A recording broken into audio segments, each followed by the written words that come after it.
Is it a gun that sucks balls? I'm the farting demon in this relationship. I'd be an awesome rich person. You're both just an embarrassment. God, I'm awesome today. We're talking Tom Hanks and his vehicle. Yeah, I had my finger in my mouth waiting for you to finish. You gotta get 4 balls or something. Like dick piercing? No, you know damn well I'm fucking that demon. Still sexy. How could that be close and not be Yeah, right? I'll just kill some random dude. His wishes. Hey everyone, and welcome to another Plotty Time Minisode. This week, it's your boy Poppascotch by himself, and since I have this rare opportunity to be by myself, I wanted to talk about basically a little series I'm thinking about starting here. We're going to see how this one goes, but I want to talk about my console history, or I guess my video game history, and I thought that by dividing it by console may be a good way to kind of sort through it and work through all these thoughts and ideas and stuff in my head. I thought it'd be fun, if for no other reason than to document this now, before I get old and start forgetting all this shit. And even if it's just for me, awesome. I'd love to hear your guys' stories, too, of your consoles, because today I'm going to talk about the NES.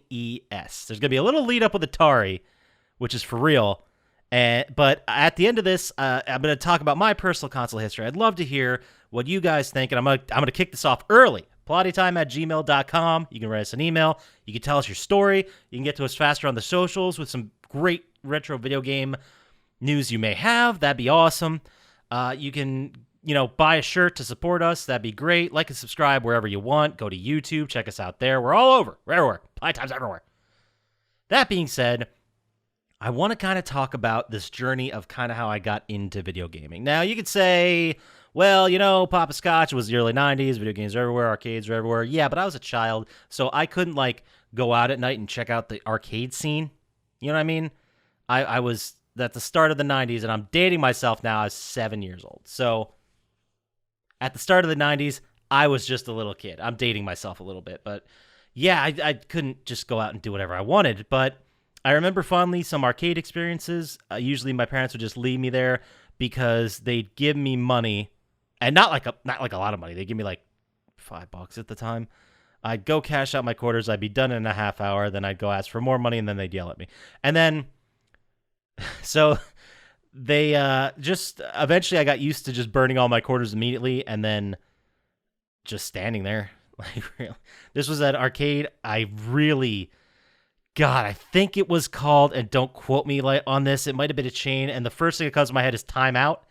I don't know if that's correct, but it was at the Lehigh Valley Mall in Allentown, Pennsylvania. If you guys know the answer to what that arcade was between 90 and who knows, 2000 maybe it existed. Maybe before that, maybe a little bit after that. I don't remember. But if you have fond memories of the arcade in the Lehigh Valley Mall, send them our way. plottytime@gmail.com. I'd love to hear it. So, consoles. How did I get started with video games in general, besides these arcade moments that kind of faded and came and went? There was basically one day I was a little kid, and I don't know if it was me or if it was one of my sisters, but someone opened up this chest. It's like a, I don't even know how to explain this thing, but it's like a fancy footlocker, and it had a little button you could lock, and the top opened up, and we stored all of our winter gloves and hats in there, and scarves and shit. I would love to time travel right now to 93 and see those items again, because it was a smattering of what was cool at the time, what had been made by grandparents, what had been hand-me-downs from cousins.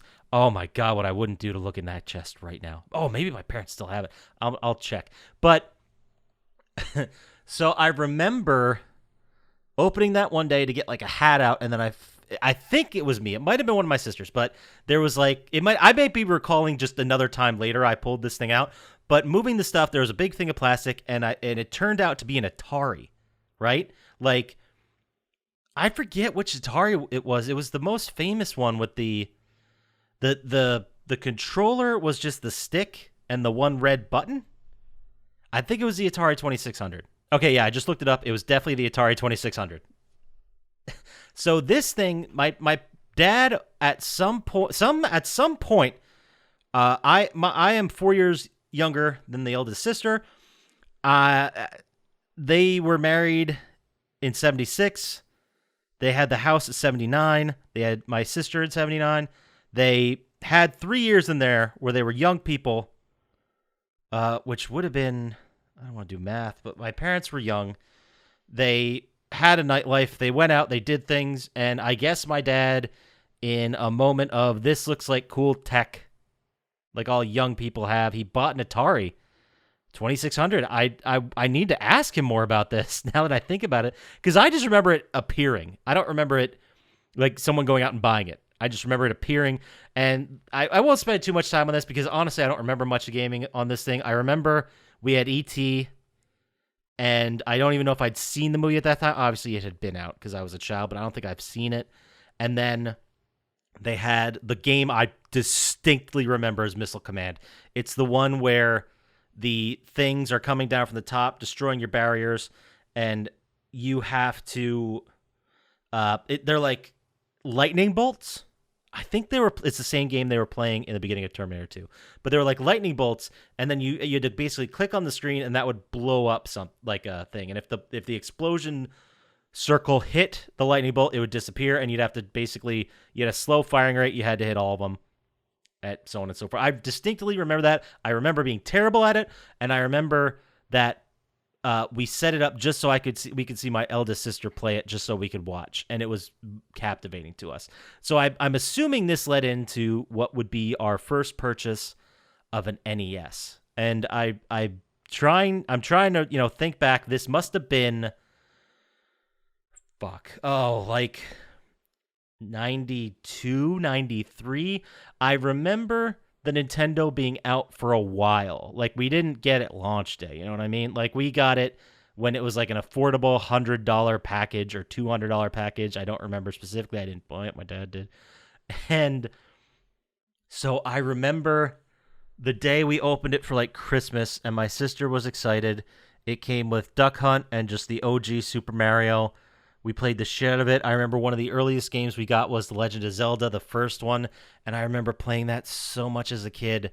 And in a very short amount of time, that Nintendo, while being played and enjoyed by all the kids, it was mostly mine. I played all the games. I had all the shit. I was the one that every birthday or holiday or wherever I could ask for something, I'd ask for a new game. We weren't the kind of family where I could just, on a whim, say, I want this new game. It just came out. My parents would be like, well, go play it at your fucking friend's house, or I guess wait for Christmas or your birthday. So, and looking back, that's not unreasonable for my parents to say.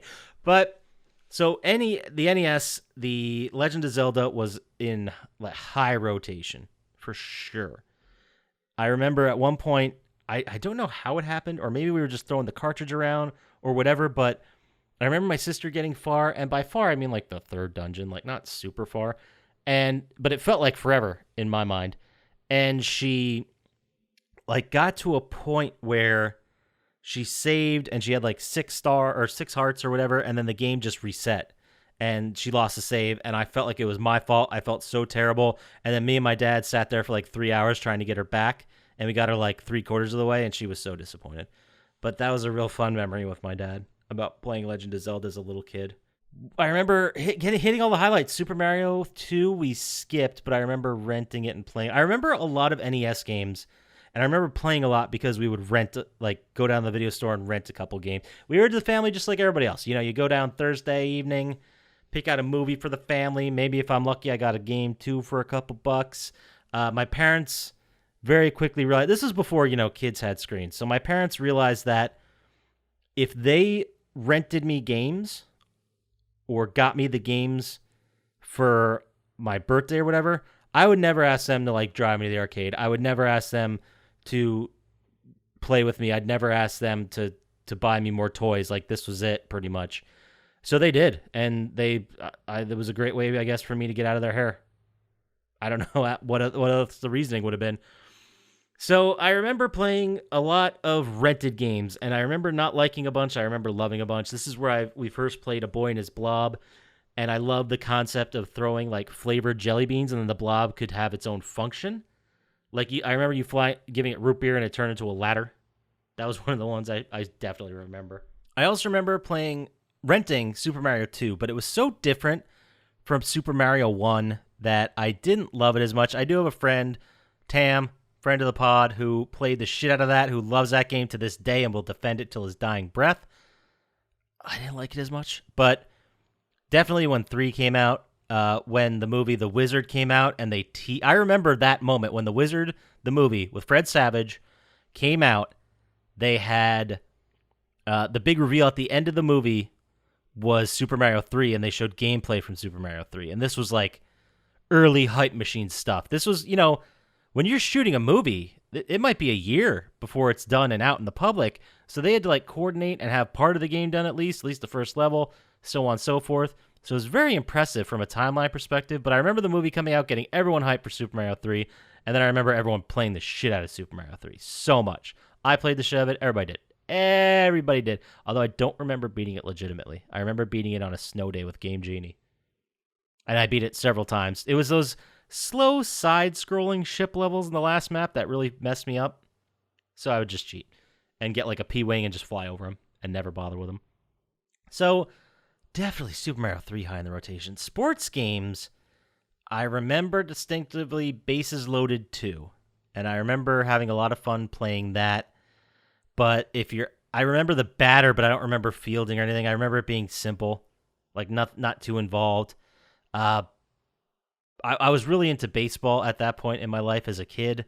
Like, we did play the ice hockey game that was there, and it was like the 3-on-3 with goalies, and that was more of like an arcadey fun game, and it was fun. It was great. I still love it to this day. I think I have a shirt of it somewhere, the Zamboni guy maybe. But it's great. But I was playing a lot more baseball games. I remember playing Baseball Stars. That was a franchise early on, and I remember you could like run to the fence and you could like climb up and steal home runs off the fence, and I thought that was the coolest thing ever. I don't know if I ever actually caught one, but the computer definitely caught a couple of mine, and it was infuriating. So Baseball Stars, Bases Loaded, Little League World Series was another baseball game I played. I don't remember it as much. I remember Baseball Stars more, but Little League World Series was good, and I also remember Base Wars. And I feel like I am totally fine speaking for Chump Slap and Dr. Scientist right now when I say Base Wars is the best game that ever existed for Nintendo. For sure. Hands down. You would play baseball as fucking robots, and then you'd get to a base, and if it was close at all, or even if you were the runner and way late, you fucking fought the other robot for that base. It was awesome. So awesome. God, that needs a remake.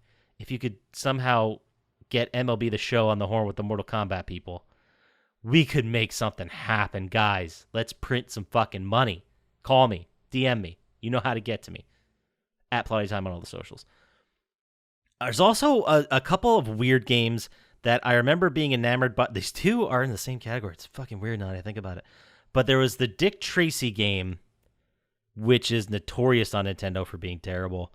And there is the RoboCop game, which is also not really fondly remembered. I remember the Dick Tracy game being fucking hard, and I remember the RoboCop game I beat. I played it so much that I could get the oh god, what do they call the gun? It's not the BFG. Is it the BFG? It is the BFG, and it's like a one-shot kill on any boss, and I remember finding like 4 of them, saving them for the last boss fight, and it was so simple, and I killed him in like 2 seconds. It was I enjoyed the game. I still enjoy it to this day. I recognize it's not much. It's like a side scroller where you're RoboCop, so you can't jump.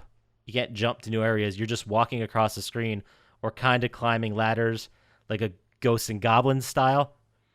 But I remember not a lot of people really getting down with that game. I fucking loved it. What can I say? It was before I even saw the movie, I don't think. I just saw like the image of RoboCop, and I'm like, yes, action movies for me. Man, what other games? There was the Turtle games, Turtle 2 Arcade, which was a very big departure from the original Turtles game, the TMNT, which we did talk about in a previous episode. You can go watch that. It's one of our very special episodes about Nintendo games.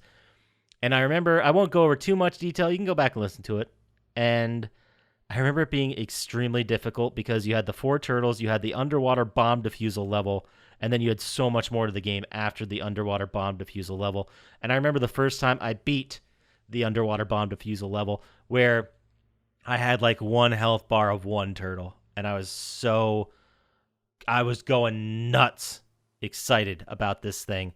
And then I got back to the game. They're like, oh, you didn't beat the game. This was like level 2. You have so much more game to go. And you have like no turtles. Good luck. And I died immediately. I got ran over by one of those fucking vans that drove around, which you couldn't even combat. Like it was a one-hit kill, which is kind of bullshit, but whatever. So, man, so many great Nintendo games. What else we got here? A lot of Super Mario 3. The Super Mario 3 and Zelda were the real big ones I played. A lot of times, like I mentioned, when I get games, they were either on my birthday or Christmas. And like nowadays, I have money. I'm an adult working a real job. And if I want a game, I can just buy it. But it wasn't like that back then. It was, you get a game, and that's your game for the next 6 months. Hope you don't screw up that decision. And, you play that game and you get good at it. That's why I got good at RoboCop, because I was like, fuck, this game whatever. And I played the shit out of it. So, I mean, there was the other staples. There was Tetris, which we had, and that was kind of more my sister's thing. I liked it, but I got tired of it pretty quickly. And I think Tetris is like the perfect nostalgia game. Like you jump in, you play it for like a half hour, you're like, yeah, it was fucking dope. And then you stop playing. That's how I felt about Dr. Mario 2. I thought Dr. Mario was a fucking great game. We had that growing up. It was kind of like Tetris, that exact style, but you had these little blobs that were like germs, and they were either red, blue, or green, right? No, red, blue, or yellow. And then you would have to put 4 pills of the same color on top of it, or 4 pill halves, I guess, and you could stack convert. Great game. Just go play it. It's a lot of fun, but it's the same thing. It's like, when you think about it fondly, you go back, you play it for like an hour, and you're like, okay, that was dope. I think I'm done now. But there was a billion rentals, a billion things I played. I was so aware of all the Nintendo games that were coming out because somebody at school had a Nintendo Power. They'd bring it in, and then all of a sudden everybody else knew what cool games were coming out or what there was to look forward to. It was just awesome. There was all the kids that's really, we talked about sports at that age, or we talked about video games. My group, at least, or the kids I talked to. Everyone had a great time doing it. So, I mean, that's kind of it for all I really want to talk about the NES. That's how it happened, It was originally bought really for my sister, but the whole family could take advantage of the NES. I ended up playing it the most by the time it was time to move on to another system. The next system I bought was a Sega Genesis. Well, I didn't buy it. My parents bought it for me, but that was pretty much all mine. My sister, as I will mention or have mentioned, depending on when you hear this, my sister played a lot of Echo the Dolphin. A lot of it. And she played Lion King a lot, too. I remember that. But for the most part, I was playing NHLPA Hockey 93. Yeah, that's right. A fucking OG NHL shell motherfucker right here. What? So, there's a lot to talk about the Sega episode 2. You can look for that coming up at some point. The NES, man, I fucking loved it.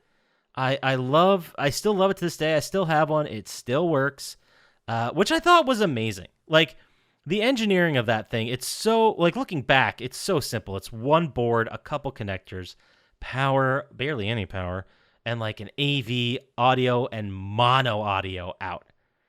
Man, fucking mono audio out. That was great. And I mean, I still play games once in a while. I found out and learned that blowing in it actually made things worse because you're throwing in moisture. And when you throw in moisture, the copper that's used on the end of the connectors basically gets super dirty, super fast, oxidizes, and that's why the games won't fucking play. If you keep them clean and polish off that extra oxidization that really builds up and cakes up, your games will last forever. I mean, look at it. It is 2021. It is a full 30 fucking years since some of these games came out, and I could still play them right now downstairs on my TV. That's engineering. Like, for real. There's no red ring of death on that. Okay, I won't get into it. But I will say NES is where it really, really started. Yeah, it was a little bit there in Atari, and you could see some things going on in my mind. But NES is where I fell in love. I love the idea that, and this kind of permeated my feelings to this day. I love the idea of just basically not being alone, but being in charge and totally responsible for your destiny. Like, if I don't beat this game, it's me. It's because I didn't do it. And weirdly, that I learned a lot about that. I learned that I can work, accomplish things, and be successful on my own. I didn't need anyone to lean on, which this is maybe the start of that. I didn't learn that really till years after. But I wasn't like some super aware kid. You know what I mean? I didn't learn it for a long time. But that I could see where that was starting, where I was figuring out games. My stupid mushy brain was just developing. There was the internet, but that was really more of a thing when Sega came out, when you got to put together that you can get cheat codes online. That was definitely more of a Sega thing, like in 94, 95. This was before that, so you couldn't even really get help. All you had was Nintendo Power or a friend, maybe. If you couldn't get past a section in Batman the game, you had to like get a friend over to come do it. So it was a different time, man. Way different time. Online gaming, nothing, not a thing. Video game tournaments, forget about it. There was like one a year on MTV, maybe if you were lucky. So it's so wild to think about how different things are now. For the better, for sure.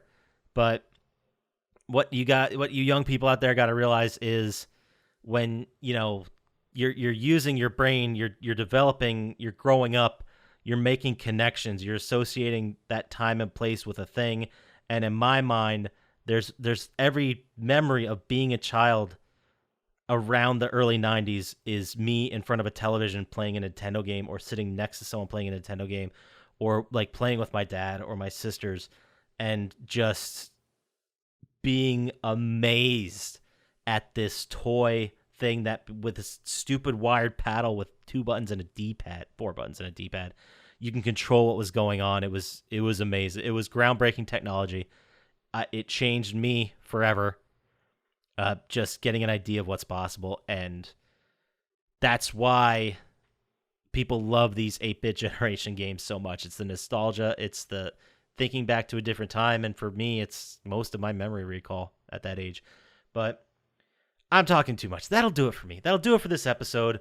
I talked about my personal history, how gaming started, and with the NES. Next time, maybe I'll go into Sega. I think I have a lot more of a history there and a lot more stuff to fill it out.